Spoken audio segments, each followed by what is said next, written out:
ইরানে মার্কিন সামরিক বাহিনীর স্থল অভিযান শুরু হলে দেশটিতে মোতায়েনের জন্য নিজেদের প্রস্তুতির ঘোষণা দিয়েছে রাশিয়ার চেচেন প্রজাতন্ত্রের বিভিন্ন সামরিক বাহিনী। মঙ্গলবার 31 মার্চ ইরানের রাষ্ট্রায়ত্ত সংবাদ মাধ্যম প্রেস টিভির এক প্রতিবেদনে এই তথ্য জানানো হয়েছে। প্রতিবেদনে অনুসারে রাশিয়ার চেচেন প্রজাতন্ত্রের প্রধান রমজান কাদিরভের অনুগত সামরিক বাহিনীগুলো ইরানের বিরুদ্ধে চলমান মার্কিন ইসরায়েলি যুদ্ধকে একটি ধর্মীয় যুদ্ধ হিসেবে আখ্যায়িত করে নিজেদের প্রস্তুতির কথা জানান। গত কয়েক সপ্তাহের বিমান হামলায় ব্যর্থ হওয়ার পর প্রেসিডেন্ট ডোনাল্ড ট্রাম্পের নির্দেশে মার্কিন বাহিনী স্থল অভিযানের পরিকল্পনা করছে। এর পরপরই তারা ইরানের যুক্তরাষ্ট্র ও ইসরায়েলের সম্ভাব্য সরাসরি হস্তক্ষেপকে জিহাদ বা যুদ্ধ হিসেবে আখ্যায়িত করেছে। অর্থাৎ যুক্তরাষ্ট্র ও তার মিত্রদের বিরুদ্ধে ইরানকে রক্ষার জন্য ভালোর পক্ষে মন্দের বিরুদ্ধে লড়াই। প্রসঙ্গত, গত 28 ফেব্রুয়ারি এই যুদ্ধের সূচনা হয়, যখন তেহরান ও ওয়াশিংটনের মধ্যে পরোক্ষ পারমাণবিক আলোচনা চলছিল। ওই সময় ইসলামী বিপ্লবের নেতা আয়াতুল্লাহ আলী খামেনি কয়েকজন শীর্ষ কমান্ডার হত্যার ঘটনা ঘটে।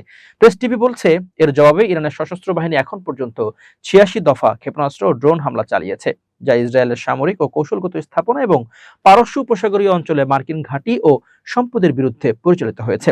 এছাড়া ইউক্রেনীয় বাহিনীর উপস্থিতি, যারা প্রকাশ্যে যুক্তরাষ্ট্র ও ইসরায়েলকে সমর্থন দিচ্ছে, বিষয়টিকে আরো তাৎপর্যপূর্ণ করে তুলেছে। তাদের এই সম্পৃক্ততা রাশিয়ার জন্য একটি সতর্ক বার্তা হিসেবে দেখা হচ্ছে, যা ইঙ্গিত দেয় যে এই যুদ্ধে বিস্তৃত প্রভাব মস্কো ও কিয়েভের দীর্ঘস্থায়ী সংঘাতের পক্ষে বা সংঘাতের সঙ্গে যুক্ত হতে পারে।